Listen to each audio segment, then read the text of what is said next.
Basta yun nga, gaya ng sabi ko sa inyo, i-ano lang, i-type nyo lang dun sa Google, no? Hindi ko lang sure kung meron din sa ibang, pero dun sa lugar kasi namin, sa Chiliwa, alam ko wala nito eh.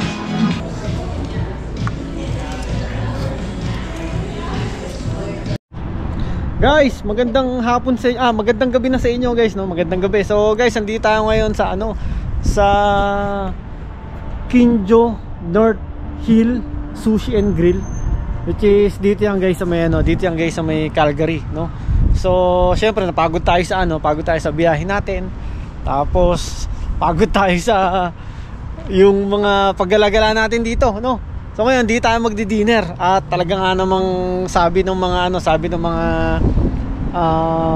kamag-anak ko dito, no? Kamag-anak ko na taga Saskatchewan, yung tiyuhin ko, masarap daw talaga rito, no? At talagang nirekomenda sa kanila to ng mga kaibigan nila at nung mga napapanood nilang mga vlogger din, no? So sisilipin natin at syempre hindi natin palalagpasin, natikman na rin yung mga yung mga pagkain nila rito, no? So, tingnan natin at tikman natin kung kung talagang panalo ba. Pero sigurado naman tayo na panalo to, guys. So, guys, tara, let's go. So, guys, Kinjo North Hill. Pasukin natin, no?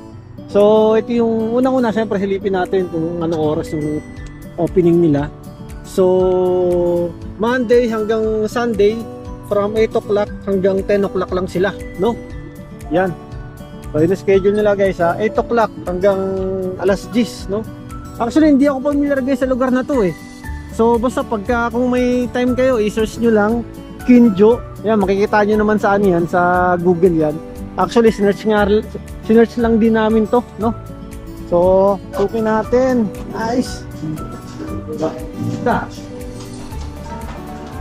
Yan. So guys, hindi lang to basta kainan, kundi nagbebenta rin sila ng mga rito. Ng mga ng mga snacks, no? Yan. So ganito, may mga dessert sila, no? Hindi dessert to. Mga pala to? Alam mo dessert, mga sushi pala to mga to. Mga pre-pack na sila, no? Tapos ito, meron silang mga ito yung mga snacks nila. Yan. Nagbebenta rin sila nito mga to. Tapos dito, ito naman yung mga drinks nila. Yan ito, Alpito. Yan. Ayan. So mga talaga to guys, mga Japanese items din, meron sila rito. Ayan. Tapos guys, dito, meron pala din silang bubble tea rito. Ayan. So marami pala silang choices dito guys, hindi lang basta-basta basta mga sushi or mga tempura, just marami pa guys. So meron din silang mga Kinjo breakfast, meron sila. Ang breakfast, starting na $5 lang. Ayan, kape, meron sila. So since naman guys, is open sila ng morning talaga. So meron din pala silang mga breakfast dito, no? Ayan, no? Tapos to mga candy ba to mga to? Yeah, mga candy nga guys, no?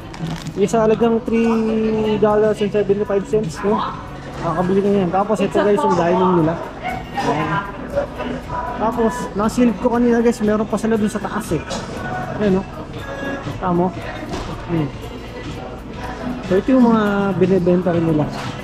Na actually ito guys, na narinig ko lang patok na patok daw sa kanila rito yung chicken nila rito. Mga chicken nila, which is mura lang. Ito yung kusindahan nila. Okay. Tapos dito, yung mga laruan ba? Yung mga binibenta rin pala sila mga laruan dito. Ayan. Tapos guys, dito makikita nyo, ito yung pinaka-bar nila. Yan. Okay. Hi. No, together with them. Yeah. So guys, ito yung pinaka-bar nila. No? Yeah. So meron din pala silang bar dito talaga. Ayan. Tapos ito siyempre mga kamag-anak ko. Yan. Kamag-anak ko. Yan, yung tiyuhin ko. Ang tagal ko nang di nakita talaga yung tiyuhin ko, 20 years. Ako si Tita Clarice. Oh, hey then! Hi! Yan. Sila yung mga mga kasama natin ngayon. Talaga, sila rin ang talaga nagrekomenda ito. So titikman natin, practice. Pa-recommenda rin natin sa mga kabayan natin na andito sa Calgary. Hindi lang dito sa Calgary, kundi sa mga tao rito sa buong Canada, no? Actually, sabi nga nila, maraming branch din pala rito sa Canada, yung Kinju na to. Yung Kinju restaurant na to. So, marami rito. Basta, yun nga, gaya ng sabi ko sa inyo, i-type nyo lang dun sa Google, no?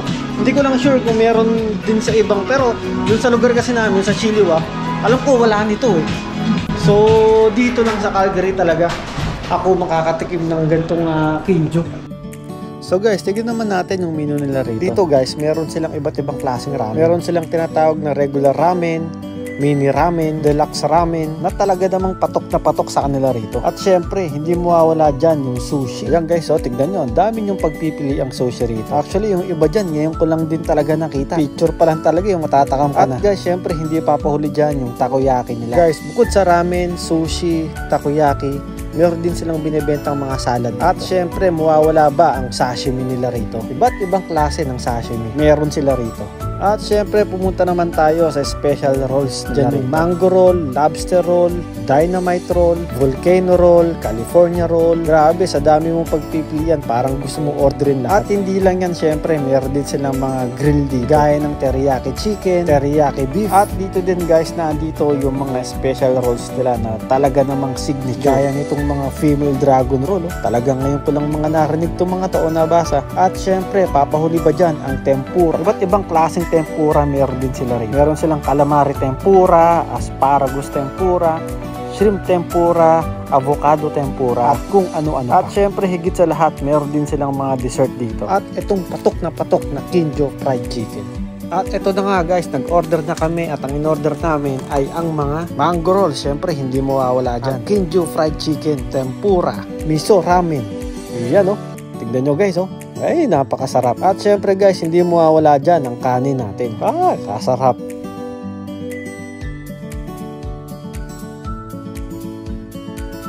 Yan guys tignan nyo, daming laman. At syempre, ano pang hinihintay natin? Bakbak na.